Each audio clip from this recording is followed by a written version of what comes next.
The Awakening.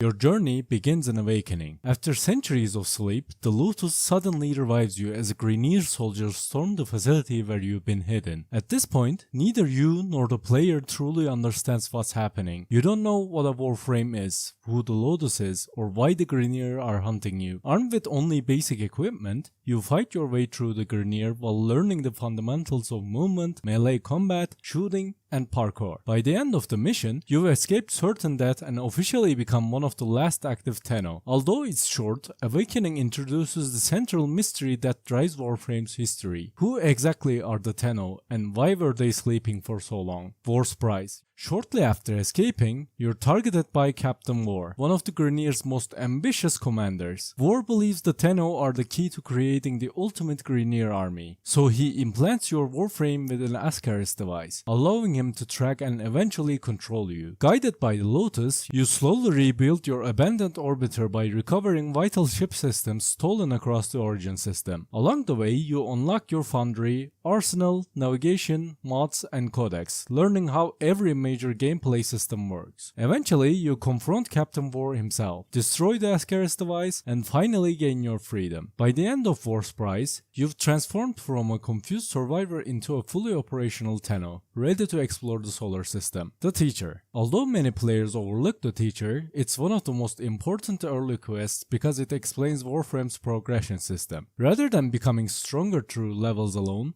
Warframes and weapons rely heavily on mods. These special upgrades increase health, shields, armor, critical chance, elemental damage, and countless other statistics. The Teacher demonstrates that mastering the modding system is what truly determines your power throughout the game. It's a simple lesson, but one you will continue building on for hundreds or even thousands of hours. Vox Solaris. Your next major stop is Fortuna, a frozen corpus colony located on Venus. Here you meet the Solaris United, workers whose bodies have been heavily augmented with machinery. Every Solaris citizen lives under crushing debt controlled by the corpus leader Nefanyo, forcing them into endless servitude. Led by Yudico, the resistant group known as Vox Solaris secretly fights back against corpus oppression. Throughout the quest, you rescue captured workers, sabotage corporate operations, and help the resistance survive against overwhelming odds. More importantly, Vox Solaris reveals that the Origin system isn't simply divided between heroes and villains. Ordinary people are caught in the middle, struggling to survive under powerful factions that care little for individual lives. Hey Tenno, if you're enjoying the content so far, a sub would be appreciated. Enjoy the video. Once awake. While investigating abandoned Oricon facilities, the Grineer accidentally unleash one of the greatest threats in the Origin system, the Infested. Unlike the Grineer or Corpus, the Infested aren't a traditional military faction. They are horrific biological infection capable of consuming living organisms and transforming them into monstrous creatures. Entire ships, colonies, and planets have fallen victim to their endless spread. The Lotus sends you to contain the outbreak before it expands beyond control. Although the mission seems straightforward, it serves as your first encounter with the terrifying consequences of Orokin experimentation, and it introduces an enemy unlike anything you've faced before, Heart of Deimos. Your journey eventually leads to Deimos, an entire moon almost completely consumed by the Infested. Hidden beneath its surface lives the Entrati family, ancient Oricon scientists who somehow survived despite centuries of isolation. Here, you discover the Heart of Deimos, a mysterious Oricon machine responsible for regulating void energy throughout the entire Origin system. Without the Heart, the Tenno would gradually lose access to your incredible powers. Working alongside Mother, Father, Daughter, Son, and Grandmother, you help restore the Heart before catastrophic damage spreads across the system. This quest also begins introducing players to the deeper mysteries surrounding the Oricon Empire and the mysterious void itself, the Archwing. As the war spreads beyond planetary surfaces, the Tenno require a way to fight in open space. This leads to the Archwing, where you're tasked with constructing your first space combat exosuit. After recovering rare Oricon technology and gathering specialized components, you finally built the Archwing itself.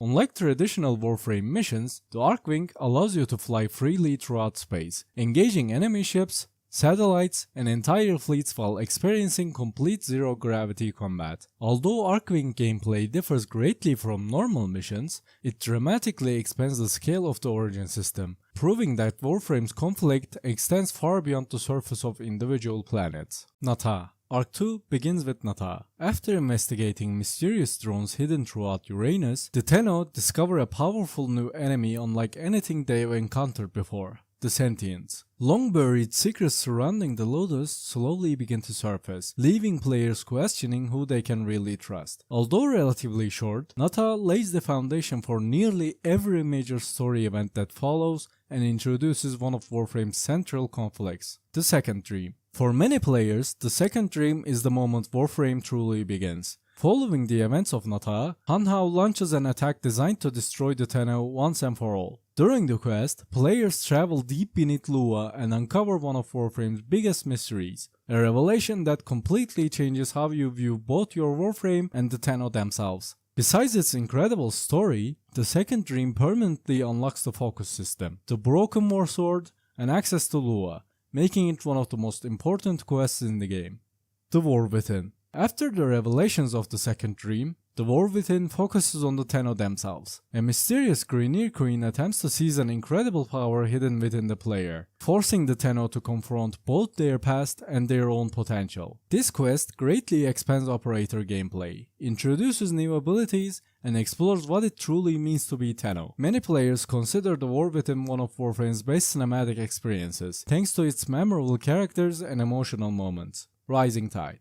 After everything that happens in the Second Dream, the Lotus begins preparing the Tenno for even greater threats. That's where Rising Tide comes in. Rising Tide has players recover and rebuild an ancient Orokin warship known as the Railjack. You will gather components, construct the ship piece by piece, and prepare for battles far beyond the traditional star chart. While quieter than the other quests in Arc 2, Rising Tide becomes incredibly important for the story that follows. Chains of Harrow. Chains of Harrow shifts Warframe into full psychological horror. This is my favorite quest in the entire game. Players investigate strange disappearances inside an abandoned Orokin tower while following clues left behind by the mysterious Red Veil. As the investigation continues, an unsettling entity known only as the Man in the Wall begins making its presence known. The quest is filled with eerie environments, disturbing audio design, and some of the creepiest moments in the entire game. By the end, players also receive the blueprint for Harrow himself, Apostasy Prologue. Although only a short quest, Apostasy Prologue completely changes the direction of Warframe's story. After entering your Orbiter's personal quarters, the Tenno witness a shocking event involving the Lotus and an important figure from the Orokin era. Without giving away the surprise, this quest marks the beginning of a brand new chapter and leaves players with far more questions than answers. Its ending directly leads into the next cinematic quest, the Sacrifice. The final quest of Arc 2 is the Sacrifice. Players investigate the origins of a mysterious Warframe unlike any they've seen before, Excalibur Umbra. As this story unfolds, the quest explores how Warframes were truly created, the suffering they endured, and the tragic relationship between Ballas, the Orokin, and the Tenno. Besides answering some of Warframe's oldest questions, the Sacrifice rewards players with Excalibur Umbra, the Sciati, and some of the game's most emotional storytelling. Many fans still consider it as one of the greatest quests Digital Extremes has ever made. Prelude to War. Prelude to War is a collection of 3 short cinematic chapters that lead directly into the new war. It consists of Chimera Prologue, Era, and the Maker, and its purpose is to explain what Ballas and the Sentients have been doing since the Sacrifice. In Chimera Prologue, we discover that Ballas survived and is now working with the Sentients. He creates the Paracesis, a weapon specifically designed to fight them. We then meet Era, Natah's brother, and one of the leaders of the Sentients. He's preparing their forces for a massive invasion of the Origin system, while also trying to bring Natah back to her sentient identity. Finally, the Maker reveals that Ballas and Era are working together. Ballas is using the Sentients to pursue his own goals, particularly his obsession with Lotus. By the end of Prelude to War, the Sentient invasion is ready to begin. Ballas is free, and Lotus has been taken from the Tenno. So basically, Prelude to War is the setup for the new war. It explains how Ballas and the Sentients get into position for their invasion and sets up the conflict that follows. The New War. The New War is the major cinematic quest that concludes the Sentients storyline. This quest begins with the Sentients launching a massive invasion of the Origin system, led by Ballas and Era. Instead of immediately playing as the Tenno, we initially experience the war through characters like Viso, Khal, and Teshin, showing how badly the sentient invasion is affecting everyone. Eventually, the Tenno joins the fight. but Ballas manages to defeat them and takes control of the origin system. He establishes Narmer and captures Lotus. This is also where we properly meet the Drifter, another version of the Tenno who experienced the Zariman incident differently. The Drifter eventually works with the Tenno, and the two versions of the Tenno finally meet. The quest ultimately leads to the defeat of Ballas and the recovery of Lotus. But the new war also introduces a major new concept. The Operator and the Drifter can coexist because of the strange nature of the Void and alternate realities. The new war ends the Ballas and Sentient storyline while introducing the Drifter and setting up Warframe's next major story arc. The Duviri Paradox. The Duviri Paradox is the quest that introduces the Drifter and the strange void realm of Duviri. The Drifter is trapped in Duviri, a world ruled by Dominus Trax, whose emotions constantly change the world around him. The Drifter is stuck in a repeating cycle called the Spiral, where they repeatedly experience the same events and eventually die before everything resets. During the quest, the Drifter meets Teshin,